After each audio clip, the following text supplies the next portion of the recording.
China's economy failing? And no dumbest bill in America, but is China's economy failing? Maybe it is. I don't know. This is Mark Fisher with Mark the Millennials and the Millennial. Joining me today is Garrick Ross. Hello, Mark. Happy Father's Day. Thank you. I appreciate that. Although that was last week, so, you know. Well, you know, it is Monday. Yeah, it's true. So, It was only yesterday. And of course, Christopher Hopkins, our assistant producer, and Adam Couture, our producer. So, and you guys aren't fathers because you're millennials, so, you know, you're not there yet. So Let's keep it that way. Yeah. I always think that's really interesting, too. I think it's great that millennials, of course, I don't do this often, but I got to give millennials creds. Enjoy your 20s. That's what I always say. Enjoy the entire decade of your 20s. Much different Get now married later than the boomers and even like the older boomers, you know, that are older than you. In a super hurry. Boomers were in a super hurry to get married. 1920 and marriage, kid, and life, and yeah, it's too late, right? The dream you had of traveling the world and all that stuff. No, you've got 3 kids and you're only 23 years old. Yeah, that's crazy. So, speaking of, my parents were that way, by the way. Oh. I was number 3 in my parents' household. My father was 22. Okay. Can you imagine? I was number 1 and my parents were 30 and 25, so. Oh my God. Yeah. So, well, anyway, so this podcast is called, Is China's Economy Failing? And we're going to talk about this in some great detail because naturally the pandemic is affecting the global economy. We all know that. Yes. But when you have an economy like China's, where you have ground central for the pandemic and some resurgence in Beijing of a new coronavirus allegedly, but also other resurgences of coronavirus, and you have to ask yourself, at what point will the world supply chain, the global supply chain, and all of the countries across the world say to themselves, you know what? This has been so painful to our own domestic economies.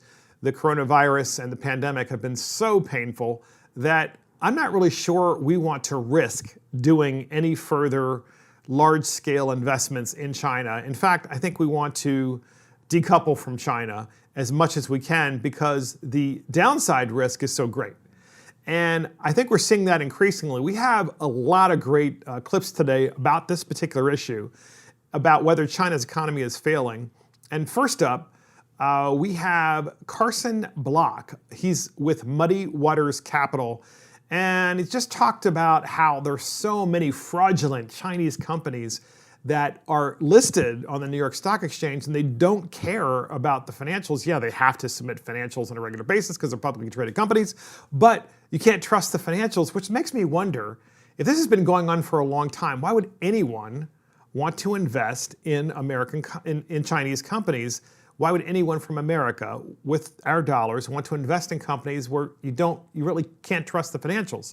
So we have a clip on this, and we're going to lead up to really the central point of this discussion about, is China's economy failing, and is it something that we want to happen?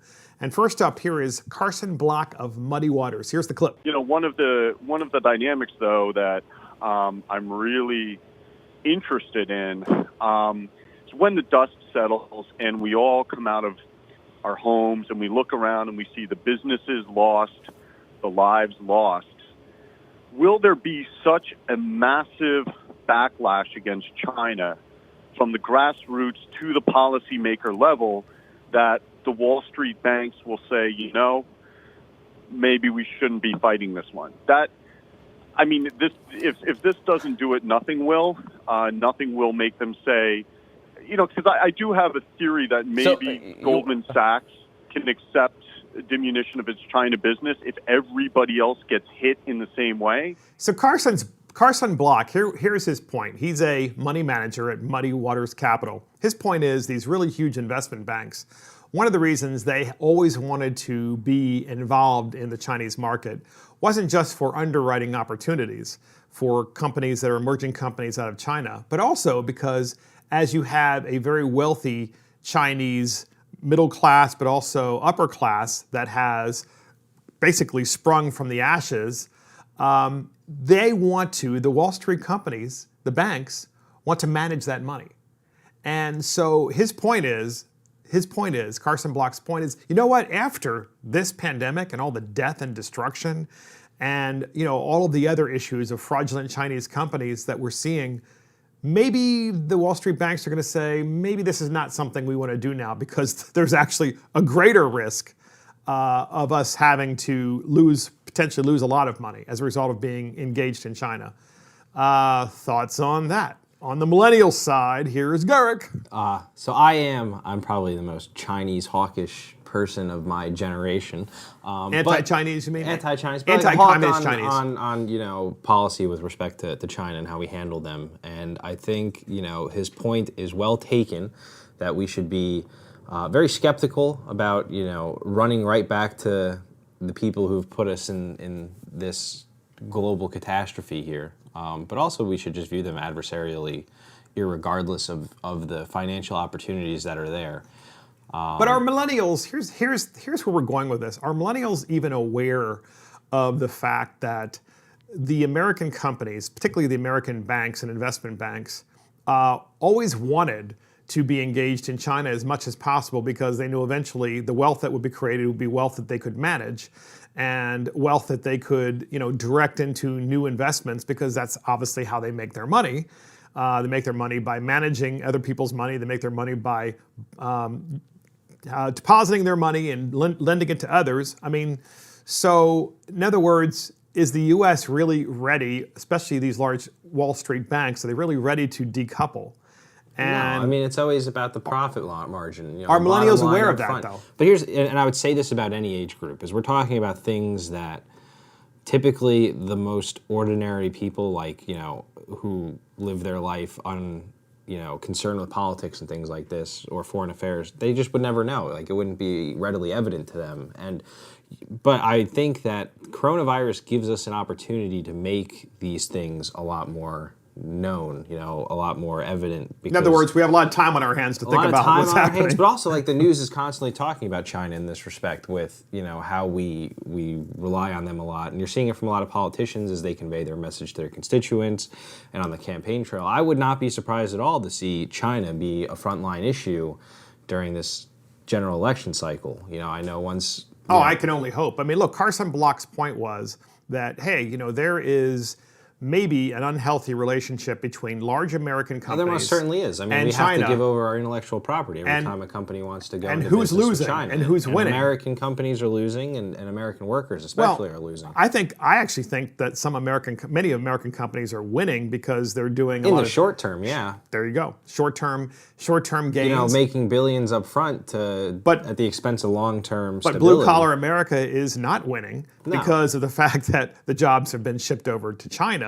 And now we see that there's a whole other side of China, which is the side that we've always known, which is the Chinese communists and how brutal they are, but also the pandemic. Yeah, and you're seeing the pandemic be really adversarially affected China's economy, because China took most of our manufacturing capacity, the factories and the ability to produce. Well, they didn't take it, we let it happen. Well, the big corporations. But China had to step happen. up and give a welcome mat for these companies to walk in. Sure they did. 1.3 billion people. Still a half billion people that are cheaper labor, that are in complete poverty and are willing to work for really low wages. So Gordon Chang, the author of The Coming Collapse of China, he wrote that book. He's talked many times on various different news programs about, is China going to collapse or not? And we have a clip from him concerning, of course, his book and his philosophy about what's going to be happening and what has happened. And we're going in this direction for a reason, because I really want to discuss with the millennials what they really think about whether we are responsible, we the people, maybe even the boomers are responsible for all of this job exporting and these large corporations and just looking the other way. I don't recall millennials being executives or legislatures at the time this all was happening, but I'll save that for after we, So here's Gordon Chang. We have a clip. Here it is. The Chinese have been stealing U.S. intellectual property to the tune of hundreds of billions of dollars a year. There are forced transfers of technology that violate their World Trade Organization obligations. We've got to deal with this. And as you pointed out earlier, we've got a strong economy right now. The Chinese economy actually is quite fragile. The currency is in a swoon. This is a time for the United States to defend its workers, its businesses, and its future.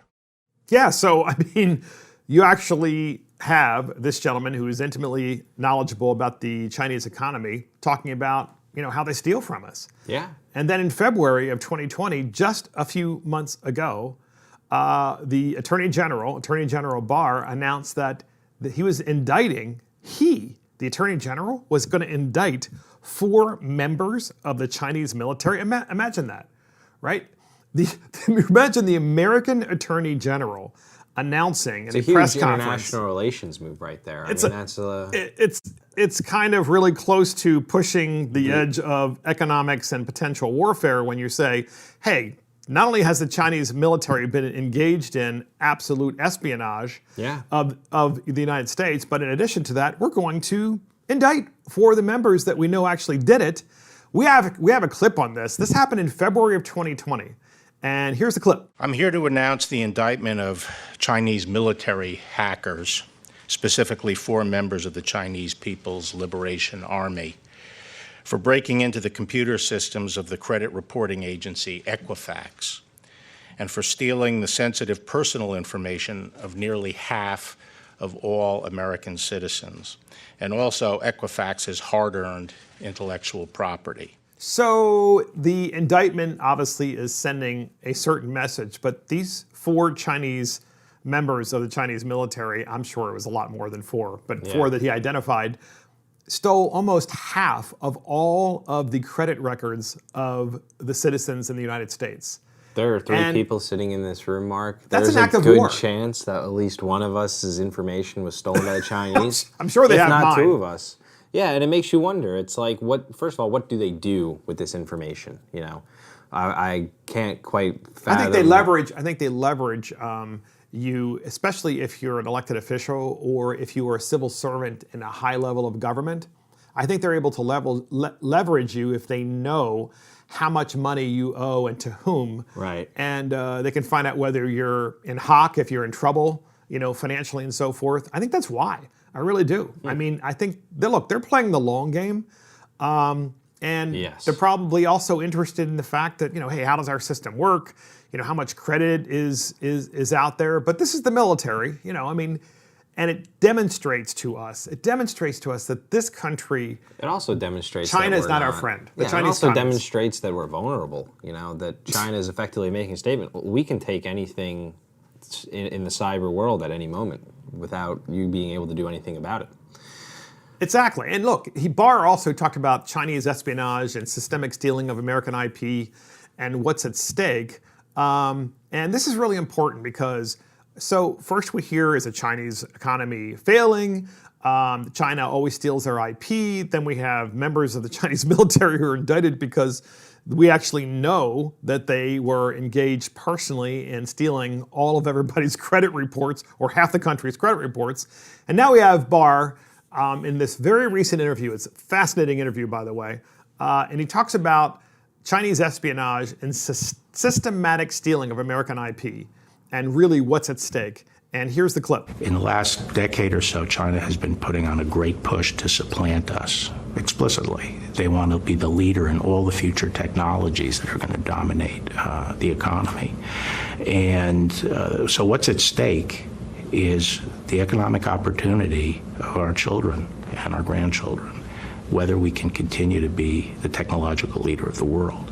The Chinese have embarked on a very aggressive program during this time of stealing and cheating in order to overtake us. They've stolen our intellectual property. When they steal our secrets about future technology, they're stealing the future of the American people. Can you imagine Barack Obama ever talking in a way like that, or his AG speaking this way, or Barack Obama himself ever talking this way? Can you imagine George W. Bush speaking taking in this hardline approach on China? Yeah, I mean, but it's just saying drawing it the way a line it is in the sand and saying, you can't cross this line. Yeah, because in the past they've been stealing from us for years, but they just look the other way and go, well, that's we didn't care because it was cheaper goods, and American companies were doing better financially, et cetera, because But and what's at stake? Did you hear what he said? What's at stake? See, I know what's at stake. I believe you know what's at stake. I know Chris knows what's at stake. But do the millennial generation, do they really know that your lives as you know it and your great quality of life will end if we are supplanted as the world's superpower? Yeah. not just military, but economic superpower, because you get your military superpower by Default. By to your default, because when economy. you have such a strong economy. Yeah. Do millennials know? Oof, no, Mark, no. I'll make the statement now. But, Well, flex it your speaks friends. to, it Have speaks you ever to the talked point- to your friends who you know you could potentially influence, and they're not really familiar with this whole issue, and you talk to them about what's at stake and what it would really mean? Let me put it this way. All right. So you go on the internet, right, and you want to buy something nice, but you see it's $120 for whatever you want to buy. But you could also go and buy this off-brand Chinese, industry branded thing for 50% off. So what do? You buy the cheaper good. You buy it at the expense of the American manufacturer, the American company, and you just buy it cheaper from China because China has the ability to do that. And so what I'm saying here is effectively that the United States and our generation through our consumerism is very much indifferent to the idea of being supplanted as a global hegemon because cheaper goods are just more appealing. And it's like, it seems a little outlandish. I don't care where my conflate. shoes are made. I don't care where my clothes are made. I don't care where my furniture is made. All this low-tech stuff. And genuine, I really don't. On the other hand, if you want to buy a really nice piece of furniture, I do care what it's made of. Well, how about technology? For example, Let's use technology as an example. If the Chinese put, when they're making furniture, if they put toxic waste in their furniture, and they're perfectly capable of doing that. I sure would like to know. Well, let's talk about, how about technology as an example, right? So, Americans... That's really what we're talking about is technology. Yeah, so let's talk about technology as an So example. if it's- millennials are... Price It sensitive. goes everywhere with us. cell phone, of it course. dominates our lives. Yes. We have 600 apps on these things that we do a variety of different things with, and we give out our information, our personal data, passwords, account numbers, all of it goes on this. Yes.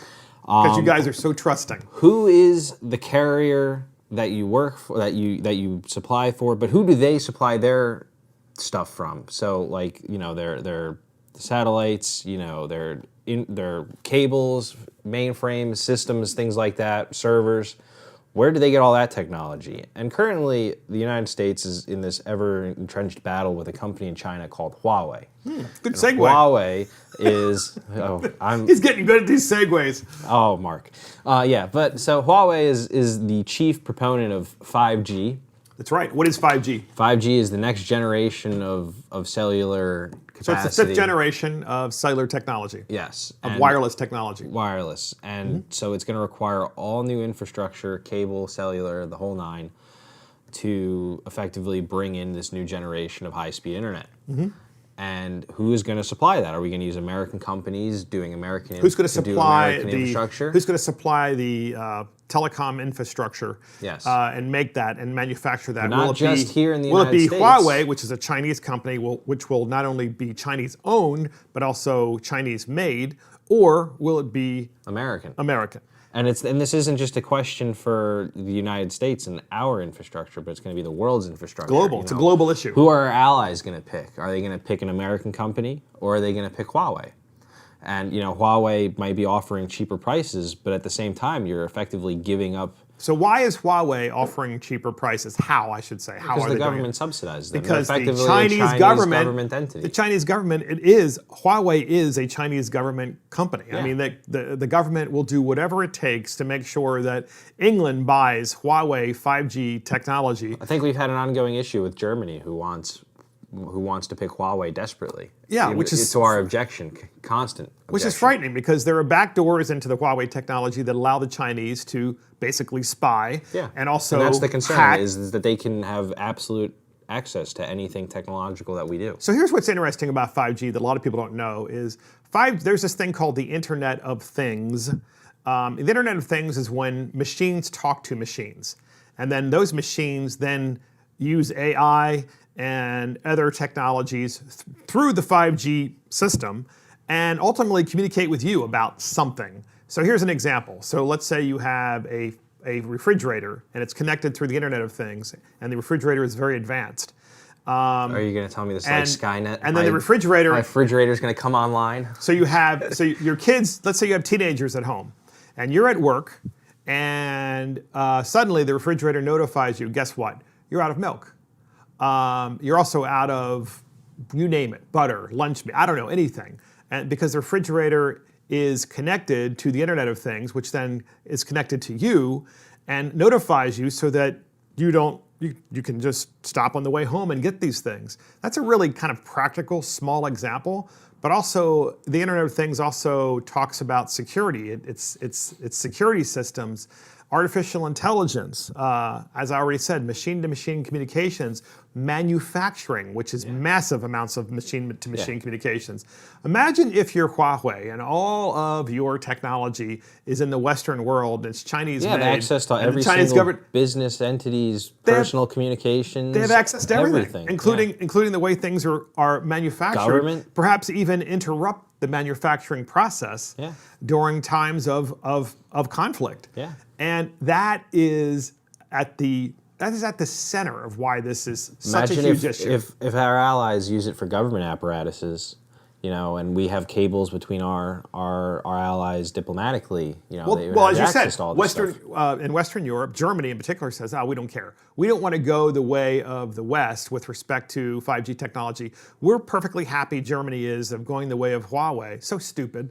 And then Huawei is invested in this massive office building and lots of lobbying in England, it's just fascinating. So these things, by the way, did not happen during Donald Trump's watch. They were well underway under the 8 years of Barack Obama. These are 20-year-old processes that have been going on over the course Huawei of several administrations. Especially under the 8 years of Obama, because that's when wireless technology basically just soared. Took off, yeah. And Obama, he's just in la-la land, the entire administration. That's what blows me away about the idea that Joe Biden could ever even be realistically considered to be president of the United States. Because it's this president that's trying to correct that, and he's the great disruptor. We're going to talk about in a minute why so many people in the Wall Street and elsewhere want him gone, and large corporations, and it has everything to do with Chinese manufacturing and everything to do with Huawei. But go ahead. You're going to add to that. You're going to add to the Huawei thing. Oh, yeah. So, obviously the United States has been going through its channel of sanctions. Sanctions is the big tool in the foreign diplomacy arsenal that we use to affect policy change. And he's been pushed back on it a lot. And it's unfortunate to see, people in government be able to successfully be lobbied to overturn something that seems pretty clear-cut adversarial relationship. Why would we want this company doing these kinds of actions throughout, our way of life? Well, so here is Attorney General Barr. We're going to continue with another clip from him as he's talking to Maria Bartiromo about Huawei and the Internet of Things and how important this technology is. And here is the clip. If they start leading in some of these fundamental foundational technologies like 5G, which will be the platform of much of our future manufacturing in the United States, they will have tremendous leverage over the United States. If all our industrial practices and our manufacturing practices are built on a platform that they dominate, they will have ultimate leverage over the West. So I think this is a competition for the future. They haven't been competing fairly, and the president has confronted this when no one else has. And the American business community has been a big part of the problem, because they're willing, ultimately, many of them, to sacrifice the long-term viability of their companies for short-term profit so they can get their stock options and move into the Gulf resort. That's what's driving some of this. They're not taking the long-term view and the national view, the American, of maintaining the American strength. So isn't that interesting? He's basically saying that American corporations, in part because of their short-term vision of quarterly profits, but also in part because they just can't wait to retire to a Gulf resort somewhere, where the water is beautiful in the U.S. and be able to just, cash out, that these corporations are really selling out the United States of America because all they care about is how cheap can we make our products in China, and we really don't care about anything else. We don't care about whether we are putting America's economy at risk or America's security at risk. And I think this is the first time I've really heard any kind of official, public official, really talk about this in a very clear and concise and convincing way. Because Trump talks about it and it's very relatable, without question. But when Barr talks about it, he is so daggone succinct when he talks about it. It's just right on the money.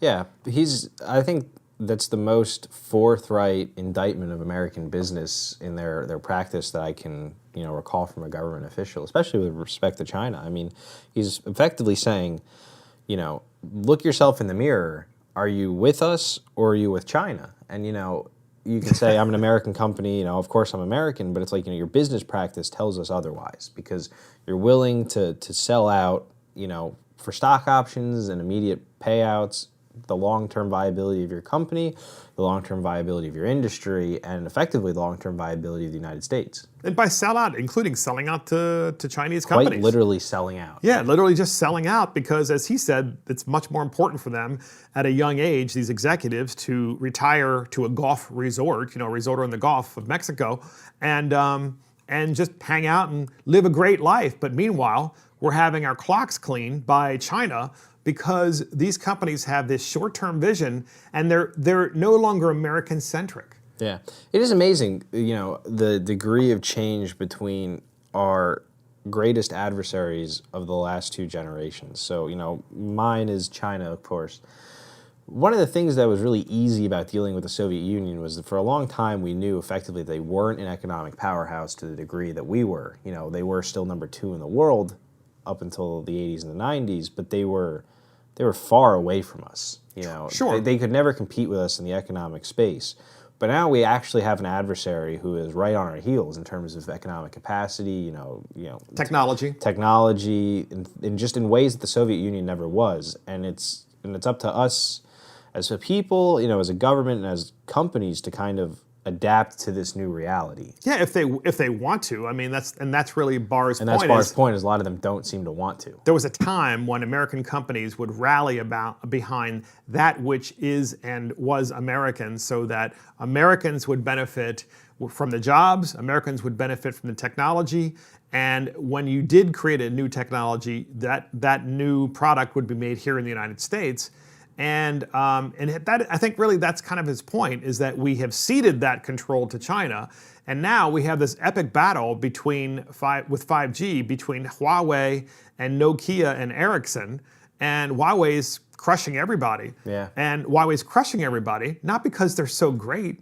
It's because the Chinese military combined with the Chinese communists are funding them. Yeah. And they're basically saying, hey, look, Great Britain, I know the next technology for 5G that you're going to put at all your cell towers, I know that technology is going to cost hundreds of billions of dollars. But guess what? We can do it for a little bit cheaper than anybody else can. We're going to do it in some cases for free.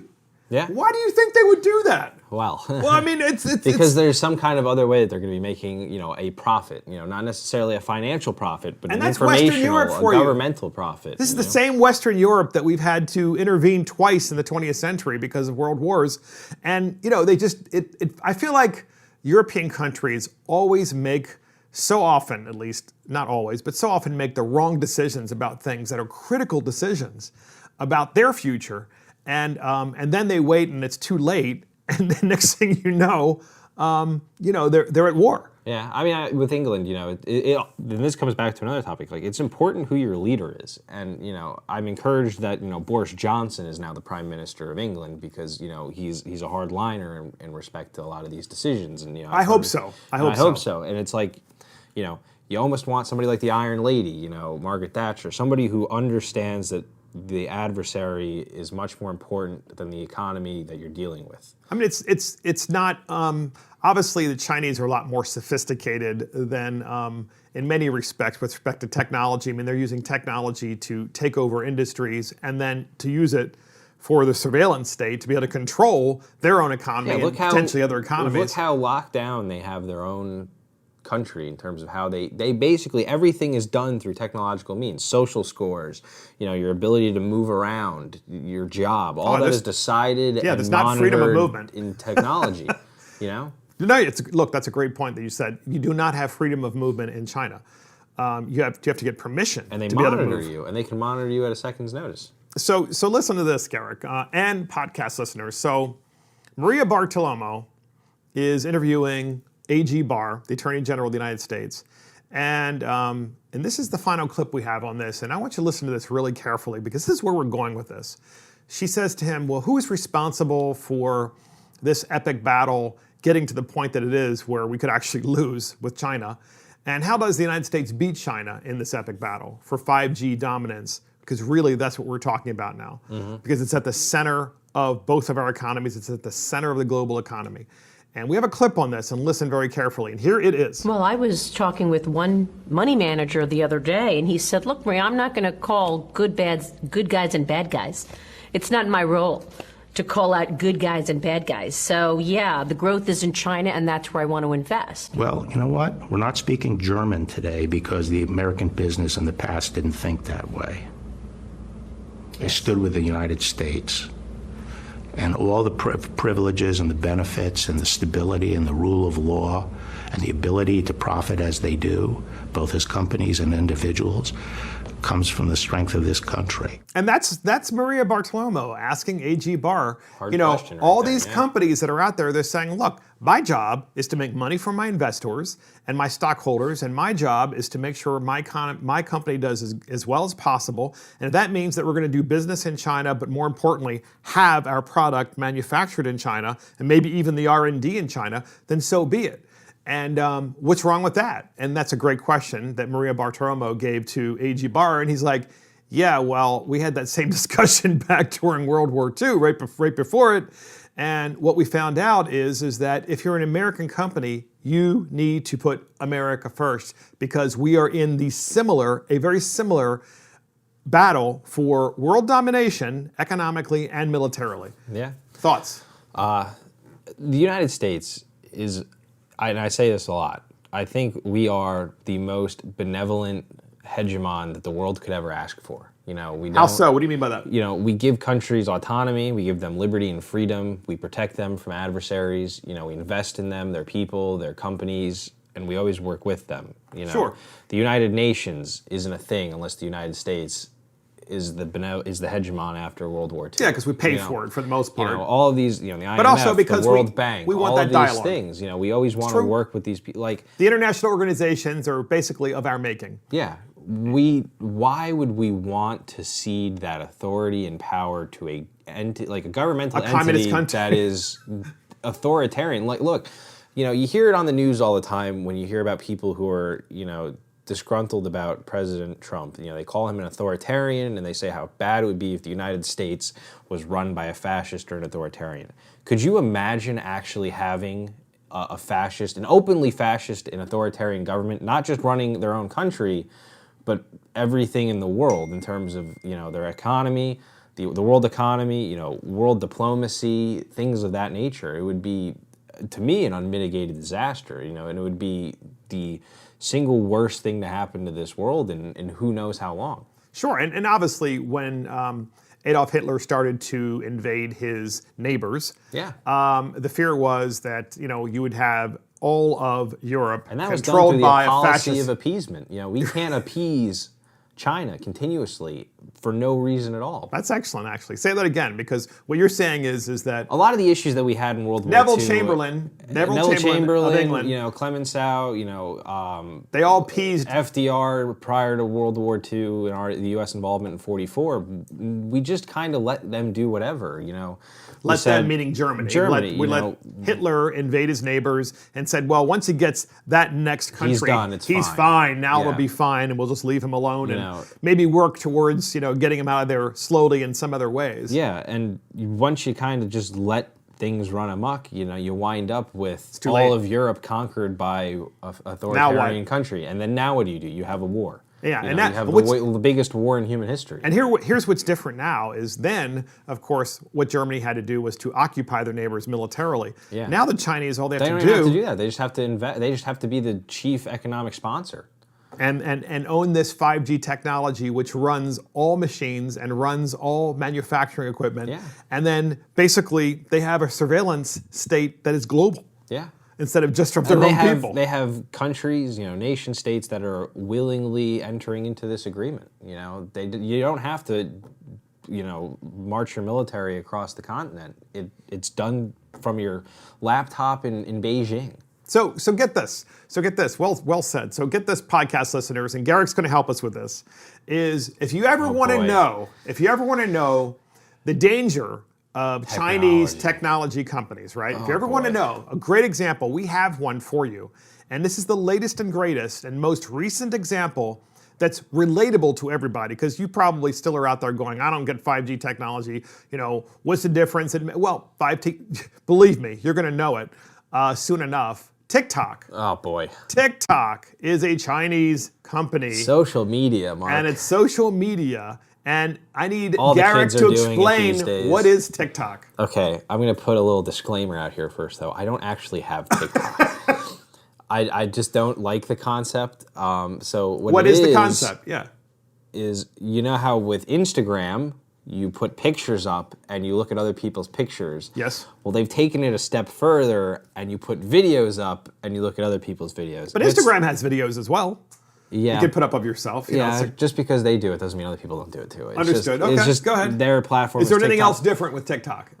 It's all like meme-y. So if you don't know what a meme is, it's like kind of a joke, but an internet joke, and all these videos are supposed to be memes and. So it's very seductive for people who are younger, because they're like, oh, it's even so kids funny. younger than me, like your teenagers these days. That's what all the teenagers. It's like middle are school doing. students Middle and teenagers. school, high school, young college kids. Okay. Yeah, it's. Well, you're a recent college graduate, but you still don't have it. All right. I don't have the desire to make videos. And then, so you make a video, you put it up, and everybody follows it because it's funny. And then they like it, and they comment on it, and then they make another one, and then you get these viral trends where everybody's got to do some kind of challenge and put that on the internet. And, okay, that's cool. So you kind of, except that it's a Chinese. It's weird, but okay. Well, yeah, I don't have it, podcast listeners. I don't have TikTok. Follow Mark and the Millennials. But there's a TikTok. reason. There's a reason we don't have a TikTok. I'm not just marking the Millennials with me. It's because it's a Chinese company. I refuse. Yeah. Ever since the pandemic, I mean, I was always, as you guys know, long before the pandemic, we were talking about China for a long, long time on this podcast. But since the pandemic, the difference is if it says made in China, I'm not going to buy it. I refuse to. I just refuse to. And in fact, I'm going to look for made in America. And I hear you about the pricing stuff, like if it's a little bit more expensive and so forth. I still believe, though, that the economy is so weak that you can get lots of made in America things just as inexpensively as you can get it made from anywhere else. And in some respects with that argument, you're talking about saving 30 cents. Like, my dad is a plumber, was a plumber and HVAC technician, and he always had this policy similar to yours, that to him it was always worth it for like a part, like just paying the extra however many cents to get the American part, to support American jobs and American consumerism, And imagine if everybody in the United States collectively did that, all 330 million of us, and we just said, you know what, we know that this is the right thing to do. And for those on the left, for those that are on the left who may still think, oh no, we must have a global economy and so forth, whatever even reason. People on the right who are free traders. I think, no doubt. Like absolute hardline free trade, cheap goods, whatever's the cheapest pricing is, and let the market be, And I'm not saying that, we're anti-free trade here, Agreed. I'm just saying that's a really good point. I was just going to say that for the folks on the left, I think the way we get them to buy in is to tell them that the Chinese are ruining their environment. Yeah, I mean, it's about setting the battle lines, the proverbial battle lines. It's declaring who is our adversary. So back to TikTok. So there was a thing that happened with this Chinese company, TikTok, recently, which is terribly relatable to all people out there in podcast land, and it's relatable because it demonstrates to you that if you're on the left or you're on the right, and you're worried about interference of foreign companies or foreign countries in the American electoral system, then here is a great example. So what happened? What happened with TikTok? So apparently it came out, and this isn't just with TikTok. There's a lot of different apps that could become popular for a week, and then people realize is that you're effectively giving away your data to the Chinese government. And that they're recording your face, they're scanning your facial points for facial recognition software, and that's being turned over. Yes, and when they do that, they don't just have all of your biometric information, but in addition to that, they, by the way, the Chinese, not only do they have your biometric information, but now they have all of your preferences. They have your political opinions. Yeah. They have, for example, if you're liking or commenting on one candidate versus another, versus another, they know who you are, they know where you live, they know all this information about you, your biometric. Why would you willingly? So here's the other relatable thing. So TikTok users targeted the Trump rally. Trump just had a rally in Oklahoma, and apparently they decided to rally together the TikTok users and reserve tickets for the Trump rally, which made it look artificially as though lots of people wanted to attend the rally. And what happened was a lot of people did want to attend, but because they heard 1 million people were planning on attending, they decided, well, the last thing I want to do is stand in a line with 300,000 other people during a pandemic, Yes. so I'm not even going to show up. So therefore, there were only about 8,000 to 12,000 people that showed up in this rally. And the Chinese company ByteDance Limited, which launched TikTok internationally only 3 years ago with a lighthearted approach to content, including promoting videos with dancing teens and lip-syncing popular songs. Yeah. This is according to the Wall Street Journal. This is the app. So if it wasn't clear what I meant when I said just posting videos, it really is people just posting stupid videos. But the Wall Street Journal goes on and says, but the response to Trump's rally shows users are finding increasingly creative ways to organize politically on TikTok. In the first 3 months of 2020, TikTok racked up more than 315 million downloads. 315 million downloads. I'd rather you all be on Facebook giving it to Zuckerberg. The most of any app in a single quarter, according to the research firm Sensor Tower. And so why does that matter? It matters because you might think that this was organic, and we might all think this is organic, that teenagers decided that they were going to just randomly reserve tickets to the Trump rally and then not show up, just to intentionally make it empty looking inside the rally and to discourage others from attending. But the fact of the matter is, you know as well as I do that the Chinese military, I'm sure, were probably through espionage encouraging people to do just this, or certainly cooperating with AOC, because apparently AOC was part of this as well, which, like I said, the Chinese military, it's the same thing. So I've read a few things about this. I don't think I know the whole story with it. But what I will say is as long as there has been social media, there have been kids willing to, or not just kids, but I mean like people in general tend to organize on these things politically. I mean, you saw all the controversy about the president's, Facebooking, and Cambridge Analytica and all that stupid nonsense in the wake of 2016. But even you're seeing about the issues with Twitter and perceived censorship in posts and things like that. And this is the inevitable conversation that we always have with respect to all of these social media networks with politics, is in that there always seems to be controversy about their political affiliations, who they do and don't promote, and the perceived, backing certain candidates over other ones. And so it's important that we understand that this is, a concern, and we try to approach it, especially when we're dealing with a Chinese company. Yes. When we can talk about what the stupidity that Zuckerberg and Twitter Jack, whatever his name is, this is all technology, and it's all interrelated with 5G, Yes. which we've been talking about this podcast with respect to China's epic battle with the United States, because TikTok is very much interrelated with that. Yeah. And we know when you can collect that kind of data, what you can use it for.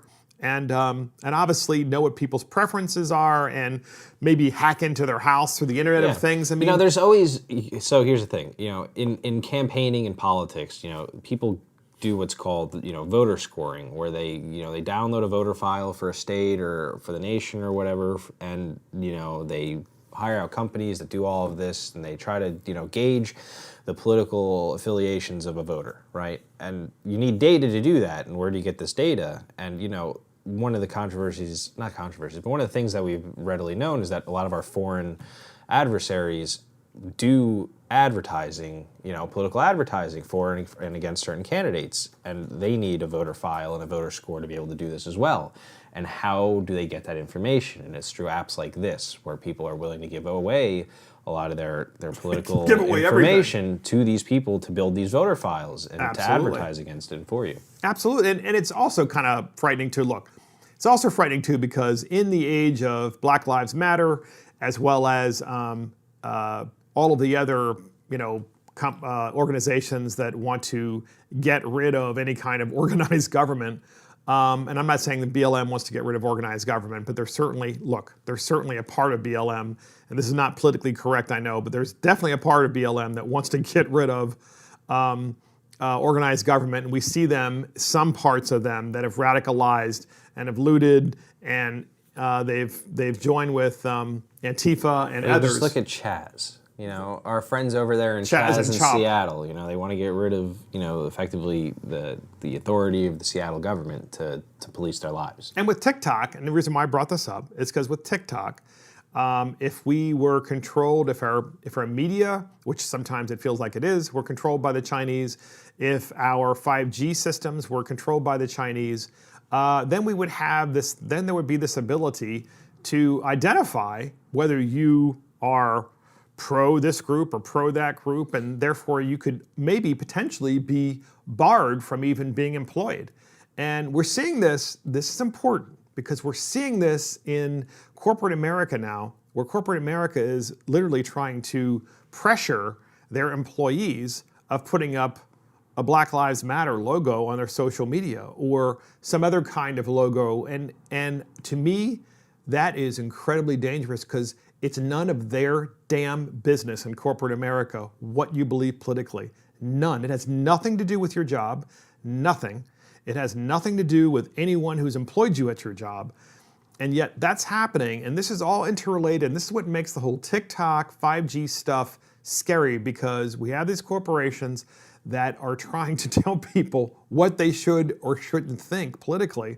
And it scares me, and I'm hoping that millennials, I'm hoping that your generation really kind of pushes back on this. Although what I've been told by other millennials, Garrick, this is no kidding, many millennials have told me that, you know, they are terrified of saying no in the workplace. They're terrified of saying to their employer, you know what, I don't want to put up that logo on my social media.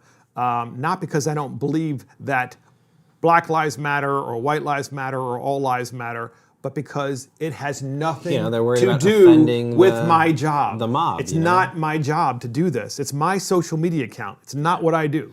Yeah, I mean, just look at some of the newspaper editorial rooms that have been shaken up over the last couple weeks because, you know, some traditionally conservative viewpoints or articles of such, you know, political opinion were written and published, and some of these newsrooms have been up in arms that, you know, how could you talk about this? You know, it's dangerous to do this, and it's like, for example, what do you mean? The one that I talk about is the Tom Cotton New York Times. They let him write an editorial. They let him write an editorial, and the whole newsroom was so, you know, up in arms and, you know, being a woke mob. How could you post the senator from Arkansas's opinion on how to talk about rioting and looting? This is a newspaper. We don't allow opinions.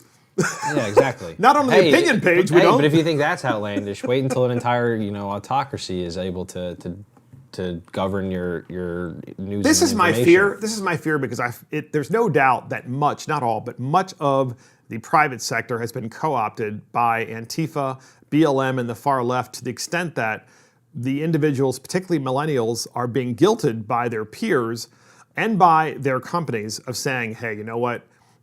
It's one thing to have a discussion about this, which is never, I don't think, a bad idea. Yeah. But the other thing is the discussion needs to be relatable with respect to what happens in the workplace.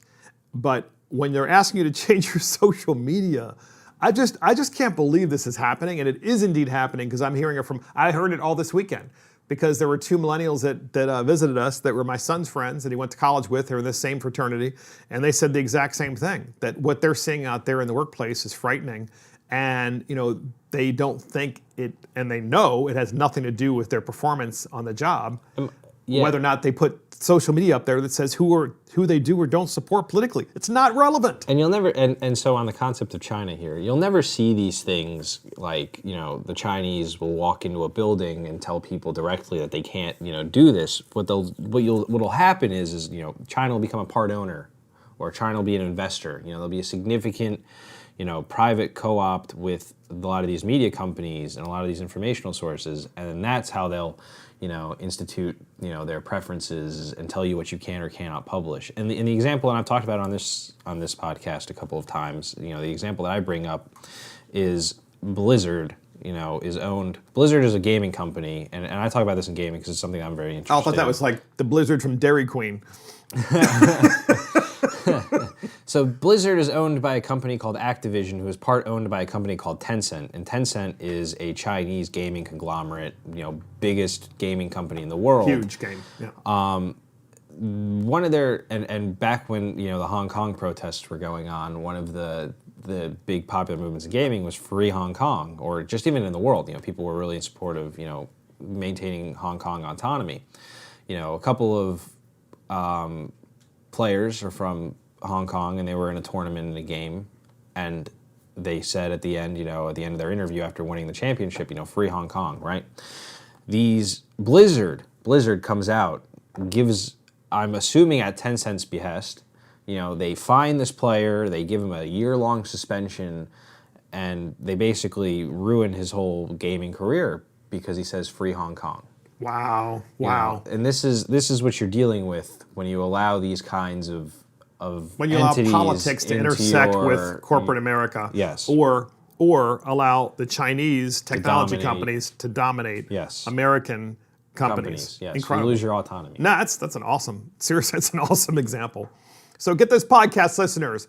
Our last issue is about who's going to control the Senate, the United States Senate, after the election. And the election is just a few months away. And Governor Hickenlooper of Colorado, he actually was running for the President of the United States, and then the Democrat Party convinced him. Oh my God, I forgot he was even running. He was running, remember that? Yeah, and he kind of 23 other people. He kind of seems like a stoner governor because he's from Colorado, but I think all the people from Colorado who run for office, they always kind of come off like Rocky Mountain High-ish. So Governor Hickenlooper was talked by the Democratic Party. They talked to him and they convinced him, don't run. Drop out of the presidential primary.